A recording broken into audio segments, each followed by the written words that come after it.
Coffee and convo, y'all. Let's get it.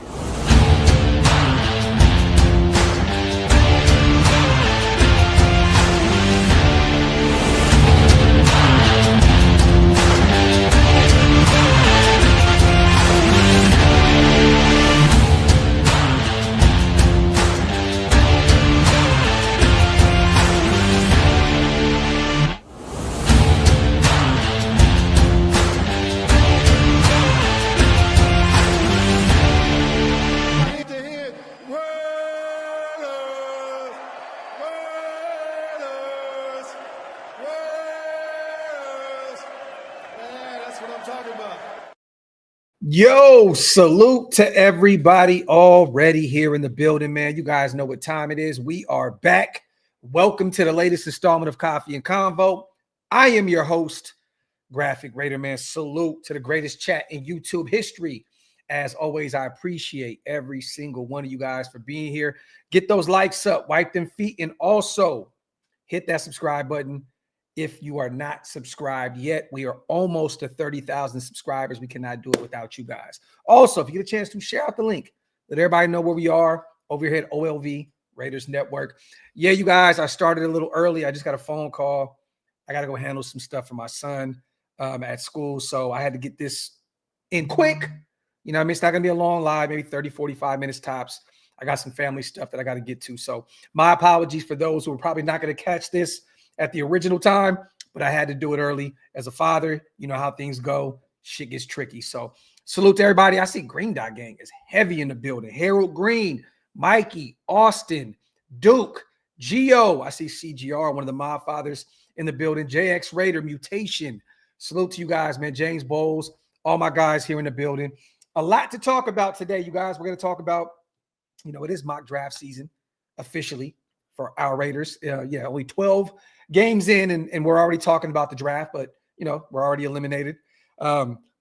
We need pretty much an entirely new roster next season. So there's going to be a lot to unpack these next few months in terms of rebuilding this roster, you guys, around the centerpieces that we have, the Max Crosbys, the Brock Bowers, the Ashton Genties of the world. So, but real quick, man, there was some breaking news just a second ago. I'm not going to act as though this is earth-shaking news, but the Raiders have went out and signed former 7th round pick, 225 overall in the 7th round, former TCU wide receiver, Jerry Rice's son, Brennan Rice. We just brought him on to the practice squad.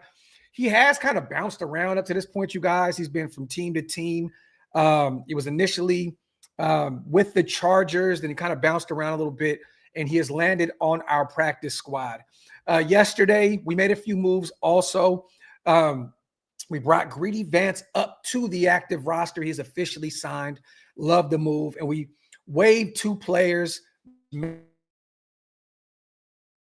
Get on the practice squad. We waived Jamin Davis. I have no idea why they would do that. I actually, wanted to see him more, give him a little bit more of a bigger role moving forward with all these veteran linebackers that we know are one and done on this football team. And then we also released Greg Joseph, the kicker that was signed to the practice squad to light a fire under Daniel Carlson. And he did not do so. So yeah, but hey man, some Jerry Rice. The pedigree is there. The bloodline is there. I'm not here to act as though this guy has done a ton at the NFL level, because he has not. He's only played in 3 games, and that's it. So, but we did sign Brennan Rice, a guy that we could potentially develop, on the practice squad. Again, this may just be a body, that they're bringing in just to see what there is out there. He was just recently with the New England Patriots, so now he's with our Las Vegas Raiders. So again, there's no stats tied to Brennan Rice, you guys. He has not done anything up to this point, but he's still really young, and hopefully we can get something out of him at some point down the line. So 6'3", 210, prototypical size for a wide receiver. But again, I don't even know if this guy will ever see a snap in the silver and black. He was with the Chargers. He was with the Patriots. He was with the Seahawks. All practice squad with the Patriots, practice squad with the Seahawks. So again, Pete Carroll dips into the Seattle Seahawks bag, which is kind of hilarious. But former second team All Pac-12 in 2023, a guy that, played with Colorado for a second before transferring over to USC. And I said TCU. My apologies, you guys.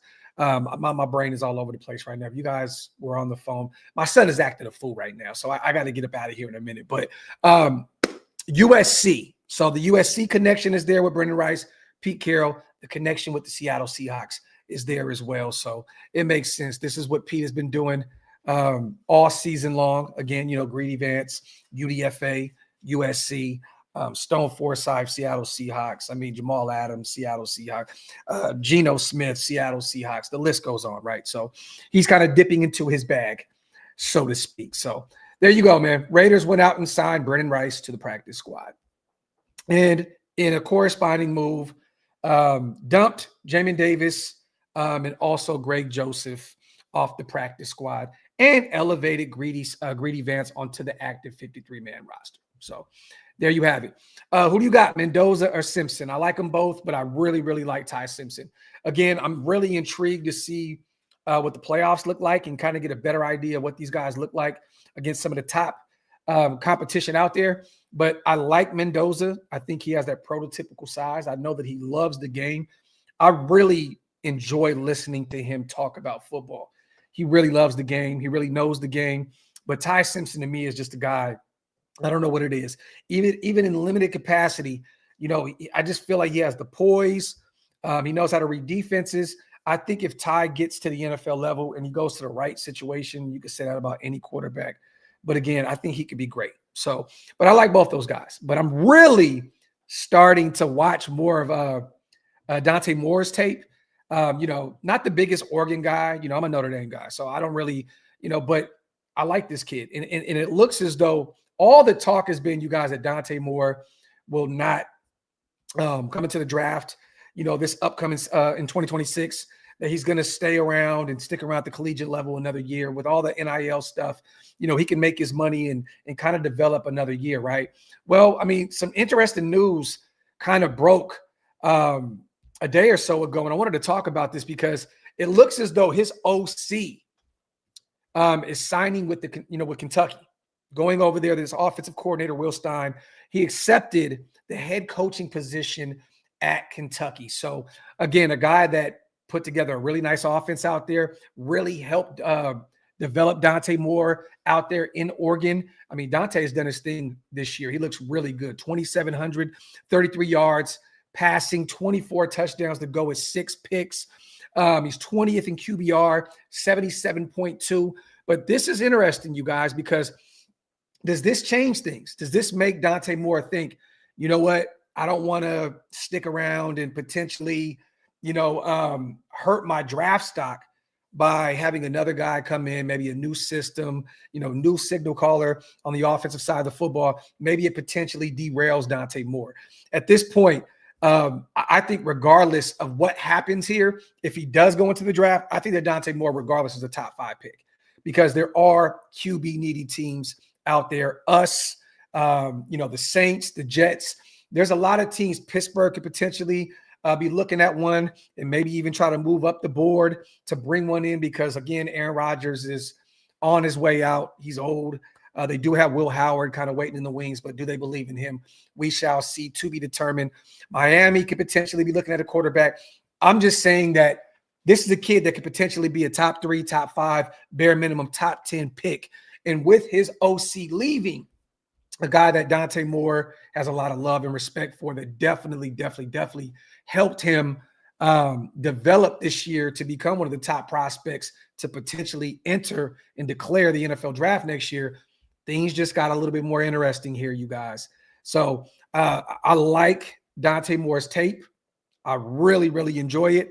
And this kind of makes losing here these next few weeks, next 4 or 5 weeks, whatever's left, I'm kind of checked out at this point, even much more valuable because, again, if you're there at 1 or 2, you have the pick of the litter if Dante Moore declares, Ty Simpson, and then Fernando Mendoza comes out from Indiana. So, things are starting to get a little interesting here, you guys.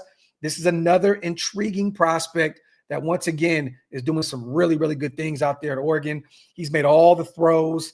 I really enjoy watching this kid play football. Again, I'm starting to see a lot of Jordan Love comparisons.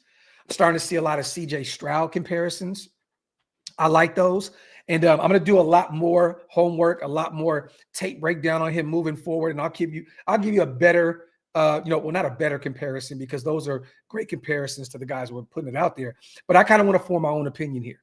So I definitely want to kind of tackle that, that tape here in the next few weeks and kind of give you guys a better assessment of how I feel in terms of NFL comparison. But if this is a CJ Stroud situation, or if this is a Jordan Love situation, this is a guy that you could potentially look at to come in and be that quarterback for you for the next 10 plus years, barring, God forbid, any injuries. So I like this kid. I'm intrigued by Dante Moore. I'm excited to see if he does declare. And again, with his OC, you guys, taking the head coaching position at Kentucky, things just got a little bit more trickier in terms of him declaring for the 2026 NFL draft. So stay tuned. Again, you guys, 24 touchdowns, 6 picks, a QBR of 77.2.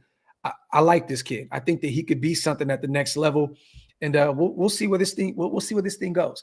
Salute to CGR, gifting 10 OLV Raiders Network memberships, my brother. I appreciate you so much. Salute to all the new members here in the building. If you guys missed out on those 10, hit the link. It's pinned up top. Once again, it definitely helps us keep the lights on over here at OLV Raiders Network. Salute to my guy, Federo. Just give us any of the 3. I hear you, bro. I hear you. Some of these comps, man, Ty Simpson, what was it? I think Ty was, he's been given like a Tony Romo kind of comparison, then Fernando Mendoza, the Matty Ryan, the Matty Ice, the Matt Ryan. For those who didn't watch him at Boston College, he was a fun prospect to watch, and then eventually became an MVP, with the Atlanta Falcons. If these guys can live up to any of that hype, this can be a really, really good quarterback class. Could you imagine watching a potential Tony Romo, Matt Ryan, or Jordan Love / CJ Stroud entering the mix next year? This could be a fun quarterback class. And again, I know that the 2027 class is a lot deeper. I think that Sellers is going to stick around because, again, really down year out there in South Carolina. Look, CJ Carr, I'm a Notre Dame guy. He's only continuing to get better week in and week out. He's only going to get way better next year. I don't know if you guys have been keeping an eye, but some of these guys that Notre Dame went out and signed, some interesting wide receiving guys, some interesting cornerback prospect that's the best corner in the country. Notre Dame is out there, man, doing their thing right now. We just signed Fitzgerald's son. CJ Carr is only going to get better. So I'm excited about that. But again, the 2027 class is strong. But if Dante Moore comes out this year, it can kind of be neck and neck. You know what I mean? And don't forget, you guys, that the Drew Allars of the world and so on and so forth. There's some other interesting prospects at the quarterback position coming out in this draft class. So salute to everybody here in the building. Sellers is Lamar comp, but not ready to not ready, way too raw. I wouldn't put that on him just yet. I can't say that Sellers is anywhere near Lamar Jackson. I mean, it was a different situation when he was at Louisville. Like, if he can be an inkling close to what Lamar Jackson is, then hey, man, phenomenal prospect. Again, I'm excited. I'm intrigued by him.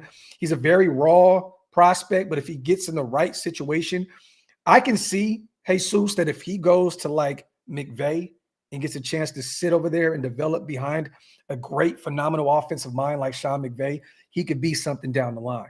If he goes to one of those type of situations, maybe even a Pittsburgh, I don't know what that coaching staff is going to look like, but if he can get behind a McVay and learn the game and really develop him behind the scenes, he could be an interesting quarterback moving forward. But again, I think that he's going to wait until 2027 to declare because, again, he's had a down season this year out there in South Carolina. Paper Chase, my guy.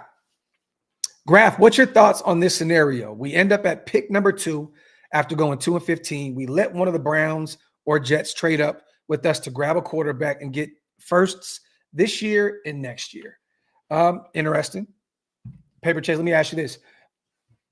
What is your scenario in terms of quarterback then? You move back, you pick up a first. Are you still trying to get one this year? Or are you just going to wait until 2027, then potentially run it back with Geno or go get a veteran kind of bridge guy in free agency? Let me know your thought process behind the quarterback spot. Because if that, if you move back, where the Browns would be what? If we're at 2, the Browns would be right behind us. The Jets would be right behind us. We could potentially still get one, right? And pick up some extra capital. Interesting. I say this, though, Paper Chase. Let's not play around. Just get your quarterback. Just get your quarterback. If he's there, get your guy. Don't worry about future firsts and more draft capital. We have 10 picks right now, you guys. 10 picks in next year's class. So we'll go over that here in a second as well. We have a full draft class. So there's no reason to start getting cute and do all the other shit. If your guy is available, Paper Chase, just go get your guy. Go get your guy. Simple and plain. Danny says 2027 QBs are stacked either way. This is facts. Facts. But I'm just saying, if you're there and Mendoza's available or Dante Moore, Ty Simpson, if you have your pick of the litter, don't get cute.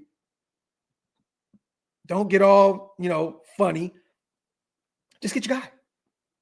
And you guys, I'm seeing a lot of Caleb Rogers talk here. Look, I hope that Caleb plays at right guard for the rest of the season. I don't know if they have him and Mafi kind of going back and forth.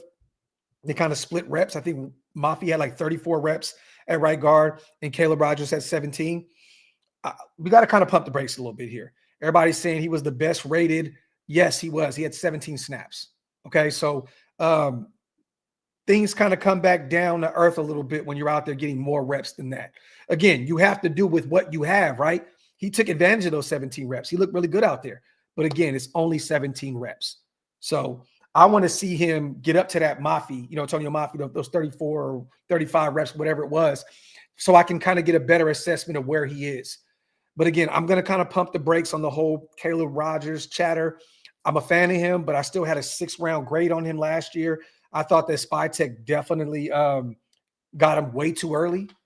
But again, we got to kind of 17 reps, you guys, 17 snaps. Got to see more from him moving forward so we can, really kind of see an eval where he is in terms of, his game at the NFL level. Fly, if all 3 declare, this could be the 2023 draft class all over again. Salute to my guy, Fly. Facts, man. Facts. You can see Caleb and Drake and Jaden. Like, this could be one of those ones. Definitely, Fly. But again, they're still young. Some of these guys have not played a ton of football. Right. And it's going to be some, developmental things going on with some of these guys. Again, if any of these guys, who's ready to go just right now? We don't know yet. We have no clue. But again, let's just not get cute here. Let's get one of these guys in next year's class. I'm hoping that Spy Tech and Brady and these guys fall in love with one of these prospects. We bring him in and he is the guy of the future. I'm hoping that these guys don't think that Cam Miller's that. Honestly, I don't see it with him. I don't. Vegas Raiders says, Raiders Twitter is throwing out Tomlin for head coach. He hasn't won a playoff game since 2016, 2017 pass. Yeah, look, man, I like Tomlin a lot. And I think that, that fan base is fickle. I think they're crazy. I understand that Pittsburgh is used to winning a ton of games. And I know that they've only had maybe 2 handfuls of head coaches that entire existence of that organization. But go get you a young-minded guy, Vegas. Let's not do this shit. I like Tomlin. Go get, we talked about Chris Shula, the LaFleurs of the world. Let's not play those games. Go get, a guy that is looking to make his mark on the league. We know who Tomlin is at this point. And yes, Dom, you're right. He's never had a losing record, but he has missed the playoffs since 2016, 2017, or hasn't won a playoff game since 2016, 2017. So again, I like Tomlin, but let's not act as though he hasn't had a problem locating an offensive coordinator out there.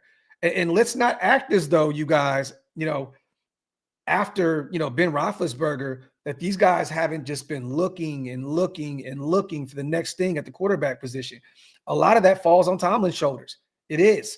Is Will Howard going to be the guy of the future? To be determined. They went and got Aaron Rodgers. He's not their future. They had Kenny Pickett out there for a split second and moved on from him.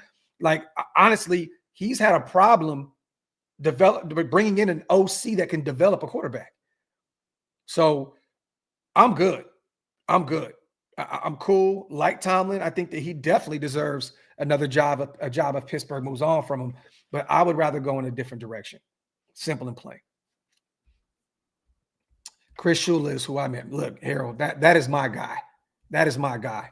I think that he would be a great addition to this coaching staff, and he could be the guy to really develop, the next string of talent that we bring in through the draft.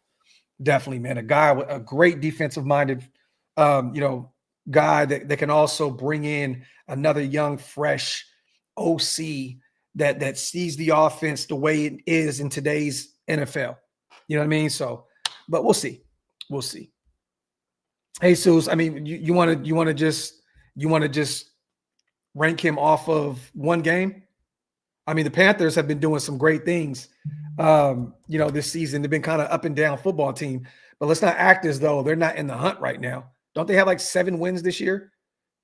Like, let's not act as though he hasn't done some great things out there with that defense. Yes, they had a down week. Carolina beat them. It is what it is. But I'm looking right now, total defense, they're number 13, okay? They give up 315 a game. They've given up 22 touchdowns all season long. Passing defense, I'm looking right now, they're 14. They give up 200 in the air a game, 16 touchdowns allowed. Rushing defense, I'm looking, they're 14th as well. So they still have a middle-of-the-pack defense with that phenomenal offense that they have out there. Scoring defense, they're number 2. They're number 2. Scoring defense, number 2, which is really, really good. Only right behind the Texans. 22 total TDs allowed. Red zone defense, number 2. So it's difficult to score on this defense when they get in red zone situations. Third down defense, I'm looking right now, they're number 8. So again, he's done his job. He's done his job. Get some questions in, you guys. Once again, man, salute to everybody here in the building. For those who are just pulling up, the Raiders went out and signed Brennan Rice, Jerry Rice's son, to the practice squad. He's kind of bounced around since being drafted to the Chargers in the 7th round a year or 2 years ago. Was on the Seattle practice squad recently, was also on the New England Patriots practice squad. But he is officially on this Raiders practice squad after bringing up Greedy Vance. We've officially signed him to the active 53-man roster, and we moved on from Greg Joseph and Jamin Davis. So there you have it. But again, keep an eye on Dante Moore, you guys. I'm seeing a lot of mock drafts out there now because of the OC move. Once again, for those who are just joining, the OC out there in Oregon, Will Stein, accepted the head coaching position at Kentucky. So he will be moving on, and maybe this impacts Dante Moore's decision to stick around. I don't even know. Maybe he moves on and goes to another. He could hit the portal and go somewhere else. I don't know yet. But again, this is massive news because, again, this is a guy that has helped develop him out there at Oregon this year to have a really good season out there, 24 touchdowns, to only go with 6 picks. So something to monitor moving forward. I'm seeing a lot of these mock drafts now that have, one of them today was very interesting. I don't know if you guys got a chance to see the New York Times, The Athletic. Was it Dane Brugler, I believe, that put out a mock draft. And this was how the top 3 kind of shaped out, you guys. Cleveland moved up to Tennessee. They traded with Tennessee. Again, they have Cam Ward. They have their quarterback, right? At least for now. Cleveland moved up, got Fernando Mendoza. They own 2 first-round picks in April, so they just gave them moved up a few spots. Fernando Mendoza goes to the Cleveland Browns, according to The Athletic. Again, the Raiders move up to number 2. We trade with the Giants, so we don't allow the Jets, we don't allow the Saints or one of these teams to go get our guy. The Raiders move up with the Giants, who have their quarterback in Jackson Dart, and we draft Dante Moore. Again, we know what this quarterback group looks like right now. Aiden is not the guy. Kenny Pickett is not the guy. He's a free agent. He'll be gone after the season is up. Cam Miller is a developmental product at best. He'll be on the practice squad. They'll see what they can do developing him behind the scenes. But again, I don't really have a ton of belief that he's going to be the guy moving forward. But again, in this mock draft, Vegas trades up 2 spots, jumps the Saints, and we get our quarterback, 20-year-old Dante Moore. Another kind of Ty Simpson situation, according to The Athletic. He only has 20 career starts on his resume. He'll have 20 career starts on his resume after this season. So something to keep an eye on. We know Ty Simpson doesn't have a ton of starts under his belt either at Alabama, but another intriguing prospect here.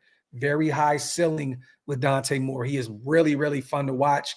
And again, he's starting to draw a lot of comparisons to Jordan Love out there in Green Bay and a CJ Stroud out there with Houston. So I like that. I'm not mad. As long as we get our quarterback, I am okay. I don't care if you move up. I don't care. Whatever you do, move. Whatever you need to do, get your quarterback in round 1 in this upcoming class. Simple and plain. Salute to my guy S. Dot in the building. Always good to see my dog, man. Yes, I definitely got to give my guy a blue wrench here soon. S. Dot is my dog.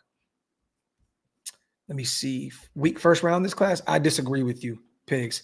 I definitely disagree with you. I think this is going to be a fun group in round 1. And I'm not even just talking about quarterbacks. There's a deep linebacking core or linebacking group. Some intriguing offensive linemen coming out in this class. There's some a few wide receivers that will go in the first round. Jeremiah Love, where is he going to land? The best running back in the nation out of Notre Dame. I think this is a fun group of players in round 1. I think this is going to be a great class in terms of round 1, talent-wise. Second round, they got us taking Caleb Banks for. I'm not mad at that. Young kid out of Florida. He's a stud. He's a stud. We need another defensive tackle. We need somebody that can come in and, potentially be that Christian Wilkins that we thought we were bringing in when we signed into that big contract in free agency. So we definitely need that defensive tackle. I don't know if Thomas Booker is going to be a big piece of the puzzle moving forward. I think Adam Butler's getting a little long in the tooth, and I don't know if he's going to be that guy. I know he's still under contract. I don't know what they view Tyree Wilson at this point. Is he going to be a DT or, playing outside and inside? Jonah Lalu has been, an interesting prospect for us, but we still need that defensive tackle, that guy that could be that anchor in the interior of that defensive line. So I'm not against that at all. I like that. Mikey says Caleb Banks will be a dog if the medicals check out. Need to get Max some help. Facts. He played a run game at a high level, can add some additional pressure from the interior of that D-line. I'm here for it. Could we see Mafi at left guard and Rodgers at right guard? I don't know. I mean, they're not going to move Parham. Parham has been there all year long, Ron Justice. I don't think that there's any need this late in the game to try and move him unless they potentially move him to center. Alex Kappa has sucked there. And yes, Banks has dealt with some injuries. We're talking about if they check out and he's ready to go.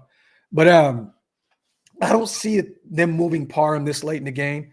They'll probably end up just keeping Kappa there at center, which is nasty, and then keep Parham at left guard. So I don't think they're going to do anything in terms of getting Parham out of that starting 5. I just don't see it. I don't see it. Let me see. Kurt, we won't have to be drafting 3rd overall. Oh, Dan, I think you might be talking to somebody in the chat. Wipe them feet, y'all. Hit them thumbs up. If you guys are not subscribed yet, man, what are y'all waiting on? Make sure you hit that subscribe button. We talked about the few moves that the Raiders went out there and made. I want to kind of add to this mock draft from The Athletic as well, you guys. They have Cleveland taking Fernando Mendoza, moving up with Tennessee and getting him. They have the Raiders moving up, trading with the Giants to number 2 to get Dante Moore.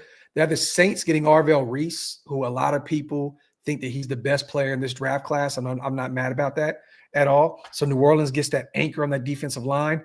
He can play edge, linebacker. I mean, the dude can do it all. I mean, honestly, he can do it all. Like they said, play off ball, spy, drop and cover. This dude is a stud. He probably is the best player in the draft. The Giants move back to 4 with us where we are right now, and they take Carnell Tate.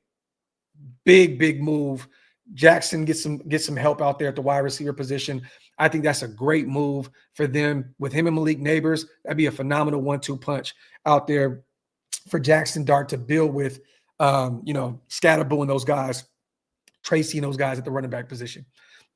The Titans take Keldrick Folk, the edge rusher out of Auburn. I'm not that big of a fan of him. I think he's kind of overrated. I think this is a Tennessee kind of move. When you think of Keldrick Folk, I think of the Tennessee Titans. So I don't know if that will come back to bite him in the ass. But again, they took him over who the Commanders take here at 6, which is Ruben Bain Jr., who a lot of people think is the best edge rusher in this class out of Miami. 7, the Jets take Jordan Tyson. They now have him and Garrett Wilson out there as that 1-2 punch for whoever's going to take over at the quarterback position moving forward. Cardinals take David Bailey, the edge out of Texas Tech. I'm only doing this for a reason, you guys, because someone continues to drop down this board in this mock draft from The Athletic. The Rams take Spencer Fano, the tackle out of Utah. He'll be great out there with McVay and company. Caleb Downs stays in Ohio, goes to the Cincinnati Bengals. Minnesota Vikings, they've struggled to run the football this year. They get Jeremiah Love, the best running back in the nation. That'll definitely help their run game moving forward. Mansour Delane, Dolphins get him, the corner out of LSU at 12. And we're still going here. The Chiefs take Kenyon Sadiq, the tight end out of Oregon. That could potentially be, the replacement to Travis Kelce down the line.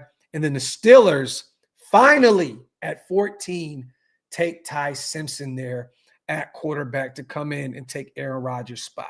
So interesting that they have Ty Simpson dropping all the way down to 14. Now, I know some people are saying that he's kind of come back down to earth recently. I know that, he has Georgia on the menu. They have the SEC championship coming up, and that's going to be a massive game for Ty Simpson moving forward. He needs to have a big game against that Georgia team. Simple and plain. If Ty can find his way, if they lose, they're pretty much out of the playoffs. I think that's 3 losses for Alabama this year. They're out. So if Ty Simpson has a big game against Georgia and they find a way to beat them in the SEC championship, that's a name to keep an eye on to potentially, well, depending also on what he looks like in the playoffs. If he has a nice string of football games moving forward, Ty is going to be in discussions to be a top 3, top 5 pick for sure. Dan says Bain is going to go first overall to the Titans.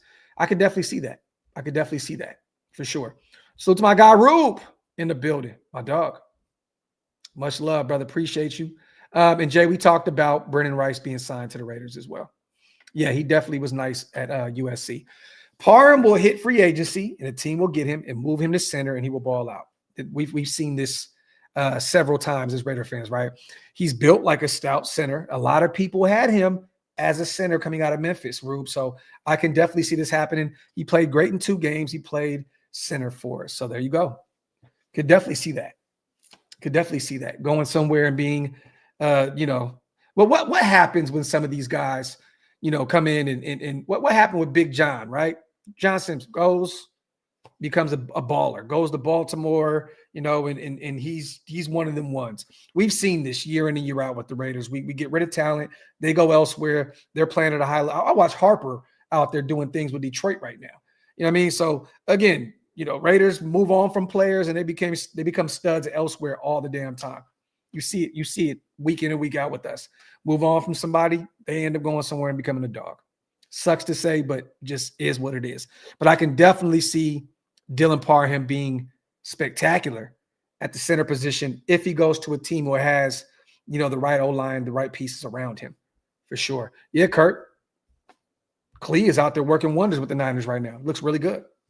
He's doing his Dougie out there in Santa Clara, for sure. Jesus says Raiders must get Proctor for right tackle. I have him personally as a guard at the next level. Jesus, honestly. So I'm not a big fan of going to get a guard in round 1. If you're going to go offensive line, you get yourself a tackle.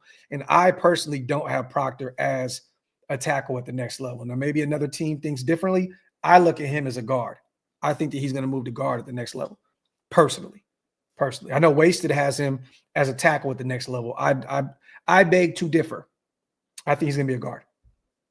Kevin, if I had to pick between the two, I'm going with Dante Moore. Again, Allard may drop because of the injury. He has that size, right? I know he's like 6'5", 6'6". Dante Moore is 6'3". But look, if you're up there in the top 3 and he declares, just get your quarterback. Don't play around. Because I don't know where Drew Allard is going to go. Could you imagine waiting to see what, we'll wait until the 3rd round to get Drew Allard, and then some team just comes and gets him in the 2nd round before us, and now you're stuck thinking, what the hell am I going to do? you know? So I kind of have to get a better, clear view of who's going to be calling the offense so I can kind of jump into the minds of who they're trying to bring in to develop this guy. I don't know who it's going to be yet. I'll tell you one thing, it's not going to be Greg Olsen. And I think Greg Olsen knows that. I think Raider Nation, I think everybody knows that. You know what I mean? So I don't know who's going to be calling the O moving forward. So until we kind of get a better, clear vision of who's going to be calling the offense, I don't know, honestly, what they're looking at in terms of what quarterback. But I wouldn't wait for Drew Allar. I would just, if you're there in the top 3, top 5, and Dante Moore is available, I'm taking Dante Moore. Simple and plain. Again, the injury scares me, Jesus, and I'm a Drew Allar guy. I'm a big fan of him. I thought that he was kind of been given a bad rep at Penn State with Franklin out there. I think that he could still be a stud at the next level, but he has to be in the right situation. Salute to my guy June in the building, man. Salute to my brother Graphk. Appreciate you, my brother. Salute to you as well. Thank you on a $2 donation. Salute to my guy Rube as well on the $10. Man, my guy Rube has been showing up and showing out for the channel.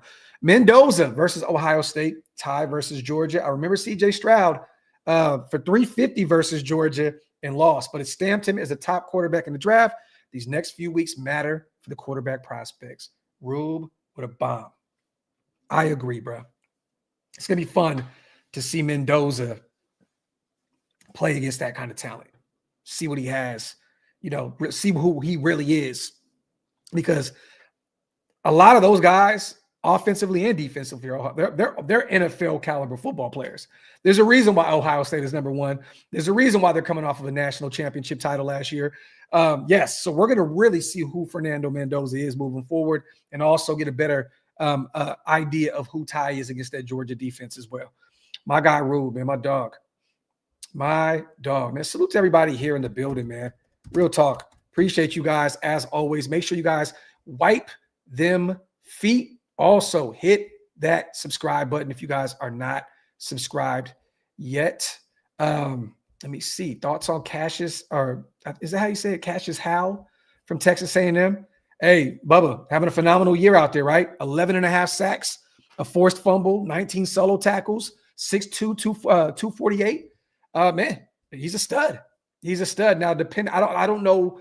Honestly, I haven't done my homework in regards to where I see him in this draft class, but he's an intriguing prospect, and he's been out there cooking for that Texas A&M defense. 11.5 sacks on the season.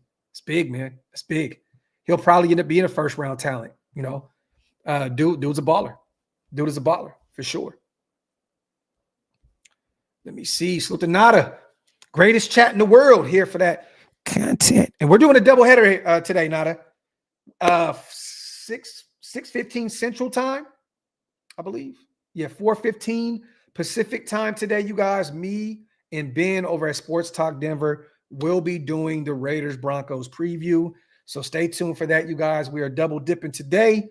2 shows. Stay tuned. That's why this show will not be that long. Again, I got to get out of here in a second and go handle some things for my son. But we have 2 shows. You know one thing, man. The Raiders may not show up, but we will. And we're here to cover ground for 2 shows today. So stay tuned, you guys. Make sure you pull up and come shoot the shit with me and Ben later on. It's going to be a fun show. I originally told Ben, I said, dog, I don't have anything left in the tank for doing those shows. Like, do you want me to just show up and say you guys are going to cook us? Because I can do that. So I'm going to kind of give you guys my assessment of what I'm doing later on tonight. Denver, you're going to beat the hell out of us. End the show. Clip, boom, intro, outro, gone. So the road watch party for these championship games and the top quarterback prospects. Would love to hear you guys live react to the quarterbacks. Oh, you know what, Rube? Rube just gave me an idea. Rube is the GOAT, my dog. I think we have to do that. Salute to my guy, Rube. That is phenomenal idea right there. We're definitely going to do that. Definitely. I'm waiting to see, man, what's going on with Notre Dame, man. I feel like they're about to try and play us right now out of these playoffs. It's interesting that they moved us to 10, moved Alabama up to 9, and now if Alabama wins, they're in, right? If they lose, they're out. But then you got BYU right behind us, Miami behind them, and if BYU beats Texas Tech, they're essentially in. They move up. They only have 1 loss, then we're out. Or if BYU loses, Miami moves up one. They'll probably look at the head-to-head. I have a weird nagging suspicion that they're going to play my Notre Dame Fighting Irish, a team that won a ton of games back-to-back after losing the first 2 games of the season by 4 points. So he said Miami should be in over Notre Dame. I disagree, Caps. I understand the head-to-head shit, but come on, bro. Like, come on, man. Lost to SMU, lost to Louisville, 2 non-ranked football teams. Come on, man. We lost to 2 ranked teams, Miami and Texas A&M. Like, we got to stop the cap on that shit, bro. Stop the cap, man. Stop the cap. 2 unranked football teams. Come on, man. Come on, man. And we've been blowing teams out recently, man. Beating the shit out of them. This is a talented football team. Leonard Moore on the defensive side of the football. Shula, we have so much talent on that roster, man. I don't want to hear it. Salute the Q. Keep your eyes on Emmanuel Pregnon. Is it Pregnon? I always butcher that name. From Oregon. He plays like Assembly Kalechi when we had him in 2016. Okay. I'm familiar with him. Haven't done my homework a ton in terms of tape and shit like that. But if you're talking about a Kalechi or Assembly, anything close to KO, Q, I'm here for it. I'm here for it. Salute to my guy. Hey, man, you know what? They beat a lot of your guys' USC team. Is what it is. I don't want to hear it. I don't want to hear it. I do not want to hear it. Beat a ranked Pittsburgh team. Yeah, man. I don't want to hear it. I don't want to hear it. Fighting Irish, baby. Put them in the playoffs. And I hope that they play them at AT&T. If we make the playoffs, I'm hoping it's Texas A&M or it's one of those teams, and I'm hoping we play at AT&T Stadium so I can go watch. Yeah, Gio, I mean, come on, man. You guys, I'm a Raider fan. I'm a Sacramento Kings fan. I'm an Oakland A's. Well, Oakland, I mean, let's just say an Athletics fan, okay? Let me have something, dog. Like, I'm at the point where I am watching my Sharks and my Fighting Irish more than anything else. I'm down bad right now, y'all. Let me have something, okay? Salute to my young bulls out there at the Shark Tank doing their thing. But come on, man. Let me have something. Let me have something. The Kings are in tank mode. They're trading everybody. They're looking at draft capital moving forward. The Raiders, 2 wins. Let me have something. Salute to Hug, me and my brother in the building. My brother. I'll tell you one thing, Hug. I said the Sharks. Sharks. You're hearing what you want to hear. No one said sharks. Okay? Graphk, live, man. That's what I'm saying, right? Let me have some fun. Let me have some fun. Salute once again, man, everybody here in the building. As always, appreciate you guys so much. Get a couple more questions in before we get out of here. Once again, I said about 45-minute show. Got to go handle some things with my son at his school. My boy out there acting a donkey right now. So I got to get out of here and get rolling here shortly. So a few more questions and I'm going, man. Yes, man. Macklin is a fun player to watch. He is going to be the GOAT. He's going to be the GOAT. Let me see. Ron, he went and signed with Virginia Tech. He's the new Virginia Tech head coach. Franklin signed with Virginia Tech. Salute the Lump. Take a top quarterback in dunkers round 2. We've done this a ton, right? Address O-line and your quarterback. I'm here for it. Linderbaum in free agency. I've said that since day one. And keep JPJ at guard. Our O-line will be maulers. Also watch Iowa play Oregon and Indiana. Top 8 defense and 1-score games. Awesome watch. Salute to my bro Lumpy, man, one of the greatest names in YouTube history. I love that. Get your top quarterback, get you dunkers, some more offensive line help. Go get Linderbaum. That'll be a big fish in free agency, make him one of the highest paid centers in football. Get him the hell out of Baltimore. You have him next to JPJ. You know, you have Colton Miller there at left tackle. You got some centerpieces there on the O-line. I like that move. I like it a lot, man. Salute to my guy Lump. That's my dude. Let me see. he said what Graphk is saying is, other than Notre Dame, he is a glutton for punishment. This is facts, bro. Facts plus tax. Hey, Mark, he says, where you at on Pete Carroll? I am out on Pete Carroll. He needs to be gone. I don't know why some of these guys are out here trying to save this dude. I don't know. I see clearly that Pete Carroll is on a save face campaign right now, you guys. It's crystal clear that he's got his hands on some of the media figures that are out there covering this football team. I get it. You're trying to save your job. You know, you're trying to find a way to not end your legacy like this. You don't want to have a stain on your legacy, right? You know, like, again, he left Seattle kind of in bad graces. So he wanted to come back and show the world that he could still coach at a high level. It hasn't worked. Get rid of him. I'm sorry. It is what it is. Because, again, if you keep Carroll around, you're saying Brennan Carroll is your offensive line coach, and you're also saying Geno Smith is your quarterback. He is going to die on that hill 10 times out of 10. It is what it is. Again, I do not want to have the oldest head coach in football. This was a guy that was supposed to come in, just help build this culture up, and then move on to greener pastures. And we have this young guy that was going to come in and potentially take over. It is what it is. Move on. Move on. Don't listen to any of these other guys.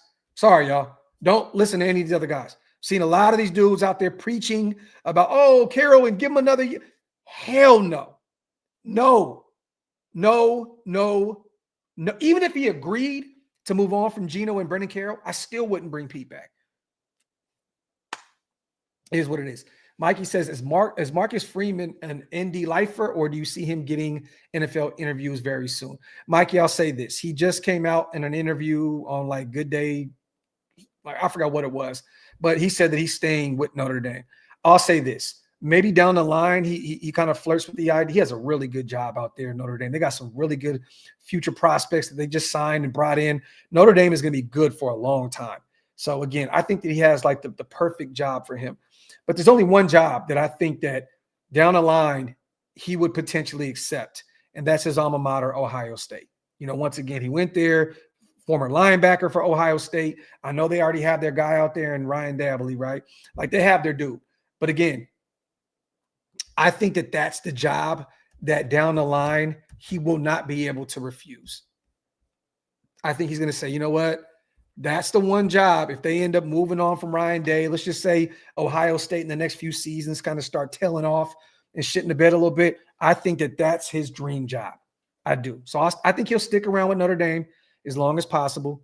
But I do believe that Ohio State is his dream job. And who wouldn't want to coach their alma mater, right? Makes all the sense in the world. Hug says, my dog, you need a spa day. These goddamn teams got your beard looking full in Santa. I haven't went to the barbershop in weeks. I just don't really care. It's getting cold outside. I don't really give a shit. We may need an intervention. You keep taking these L's to heart. Beard is on its way to waste is coming. Oh, my God, Hug. You are disrespectful, brother. Love you, though. But, again, I haven't been to the shop in a few weeks. I actually got to go take my sons to get their hair cut because they're looking crazy. So it'll be cleaned up this week at some point. Hug, you ain't shit. And, yeah, that's all I have for you. Salute to my guy, Rube. My brother, man, on the $20 donation. Dante Moore, first round. Pregnant, always butcher his name. Second, I'm here for it. Silent Linderbaum and Pickens. I think that Pickens is going to stick with Dallas. I think that they're already putting that out in the universe that they can franchise him or they'll give him a big deal. But I don't know if they can move on from George Pickens the way he's performed out there with the Cowboys. I don't see it. I think he's going to stay. So you're probably going to have to go get you another wide receiver in the draft, or potentially look at a Christian Kirk in free agency, one of those type of guys, one of those type of talents. Let me see some free agent wide receivers 2026. But I believe Pickens now is going to stay, which sucks because I would have loved the addition of him. All right, I'm looking right now. Wide receivers. So Mike Evans, but again, he'll stay with Tampa for the rest of his career.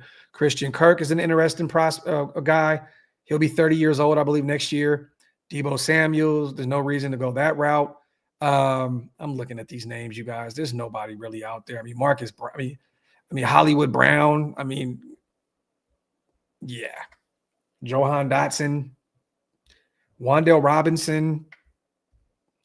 Not a lot of big names here in free agency in terms of the wide receiver position. So, you know what? Here's the thing, Rube. They're probably going to just develop the guys that they just drafted. I know that Besh is going to be special for this team. Dante is going to develop a little bit more, and he'll be one of those, big outsized presence on the boundary for us for years to come. We have some young guys that we can build around, and we still got Brock and Michael Mayer. I think they're going to get another guy in this draft class, probably bringing a veteran in free agency, but a lot of those names are not sexy at all, like real shit. So, but I would love to have George Pickens. I've been saying this since day one. I've been saying this for years that I wanted George Pickens to be a Raider. And look what he's doing out there with Dallas, with Dak Prescott, looking like was he like the number 2 wide receiver in football right now, behind Jackson out there in Seattle? Dude is cooking. Brandon Ayuk Jesus is going to go to the Commanders. Simple and plain. That's where he's going. He's going to go reunite with his guy, Jaden Daniels, his best friend, Arizona State days. He's going to go there. They'll end up at some point releasing him or cutting him, and he'll end up going out there. His former GM for the Niners is out there, Adam Peters. It makes all sense. There's only one place I think that Ayuk wants to go, and I think he's kind of forcing his way out there. If we still had AP, I could see Ayuk going to Vegas, but I don't think that's going to happen. And again, do you really want a guy that's kind of been the way he's been going about his business? That contract, the injury. I don't know if Brandon Ayuk would be a fit for this football team. Linderbaum, JPJ, Grant Glaze, Bowers, Genty, Pickens can't fix right tackle and all the needs in 1 year, but this will be a fun offense. Salute to my guy, Rube, man. Facts. But look, bro, if you can add Pickens and you could add Linderbaum, you won free agency, Rube. Like you won free agency. If you could find a way to get both those guys, simple and plain, man. Or you can go get Braden Smith. Let's just say you miss out on Pickens and you just get Braden Smith, the right tackle for Indianapolis, and then you pay Linderbaum to be your center. You got Braden, Linderbaum, Colton Miller. You put JPJ back at left guard, and then all you got to look at is that right guard spot, and you got Caleb Rogers sitting right there, or DJ Glaze that you can push from right tackle into guard. There's a quick way to fix your O-line, you guys. It's in free agency, going to pay Linderbaum and pay Braden Smith. Then next thing you know, you have a very, very serviceable, if not top 13 O-line in football. And then you could insert DJ Glaze once again at right guard, continue to develop Caleb Rogers, and maybe he could be that guy for you down the line. Who's to say? I want Linderbaum at center, JPJ at left guard, Colton Miller at left tackle. Now you have a strong side for Genty to go out there and absolutely cook with. John, my dog, man. Docs, can we land Mark? No, we can't. I don't follow college, but when he got hired, his first season was trash and figured he'd be short. I was wrong. Oh, no, man. He's going to be a Notre Dame guy for a while. And if he goes anywhere else, once again, let's just say Ryan Day accepts a job at the NFL level or he goes somewhere else. I think Ohio State is the one job that he would definitely think about leaving Notre Dame for. But there's no reason. He's doing really good in Notre Dame. We've had some top defenses out there under his watch. We finally got a quarterback in CJ Carr. It's been forever since we've been excited about any kind of quarterback coming out of Notre Dame. They had the best ground game in football out there with Jeremiah and Price, which both are going to be entering the draft this upcoming season. We got some other prospects as well. He's not going anywhere. Kenny, I love Vera Tucker. I watched him very closely since USC, but the problem is the injuries, brother. There's not a talent deficiency there with Tucker at all. He is a phenomenal football player, but he's had some nasty injuries out there with the Jets. And again, what does that contract look like, and can he stay healthy? So I wouldn't want to be the football team to go out there and overpay for him with some of those nasty injuries that he sustained out there with the Jets. So I don't know what version you're getting if you bring him in and pay him a shit ton to be your guy. I've always liked Robert Saleh. Like him a lot. I don't want him to be a head coach, but I think that he's a great defensive-minded guy that belongs there at as a defensive coordinator. Let's see. Pig says, I don't think Tyree and Michael Mayer will be here long term. Look, dependent on who is the OC moving forward, right? If they want to run a ton of 12 personnel and they want to keep 2 tight ends, in which the NFL was starting kind of to do that. A lot of these teams have 2 really good tight ends. I don't know why you would move on from Michael Mayer, and it won't cost you a ton of money. Now, Tyree, I agree with. I think that he is on the way out. It just has not worked out at all. And, not going to pick up that fifth-year option at all.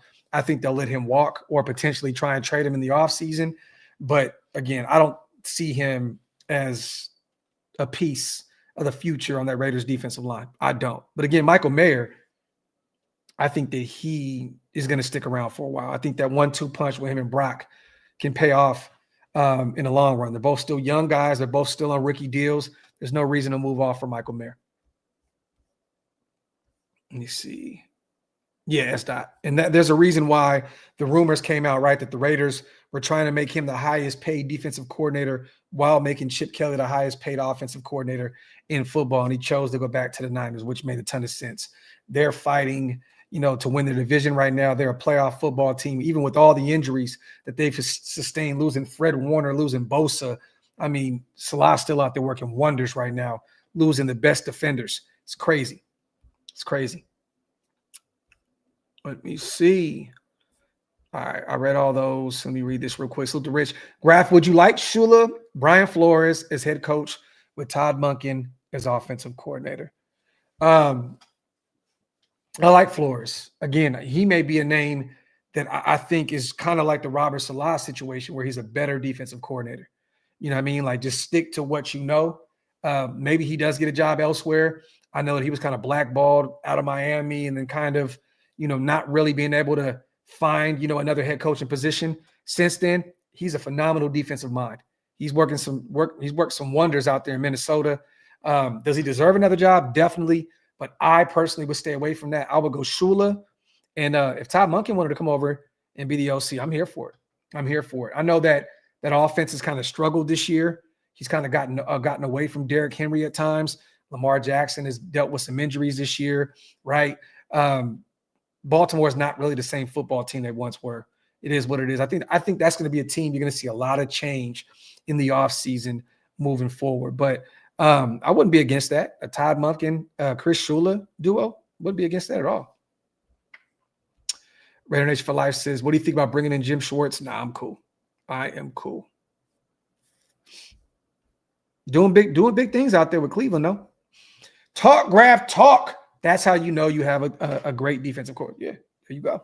Facts, my brother. There you go. But other than that, you guys, let me get the hell out of here. I got some things, again, I got to do with my kids. I appreciate you guys for pulling up an hour on the spot. Salute to you guys so much. Appreciate you. We'll be live again tonight.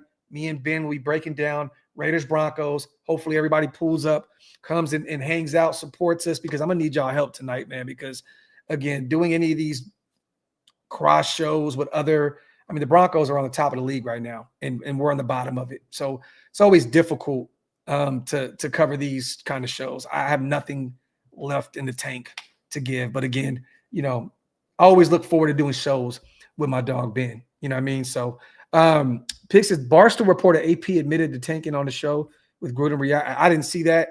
And again, AP did not tank. AP was a terrible head coach. He had a terrible game manager and Matt Sheldon. He had a terrible offensive coordinator. It was just a terrible team from top to bottom. Coaching staff, offensively, defensively. Let's not act as though. Let's not let AP throw any bullshit into the universe. He did not tank. You tanking is at the end of the season losing to the Saints, losing to the Jaguars, and seeing yourself right there in the top three, potentially being able to go get whoever it is you want up there. AP did not tank. Simple and plain. So it is what it is. Realist says, as always, awesome live, Graphk. Appreciate you. As always, my brother. But other than that, man, much love, you guys. I'm outro. One.